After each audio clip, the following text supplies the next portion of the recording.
Danes bojo na svoj račun v milnici prišli moški oziroma fantje.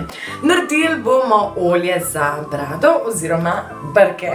Recept je zelo preprost, rabiš samo prave sestavine in pa pravo razmerje.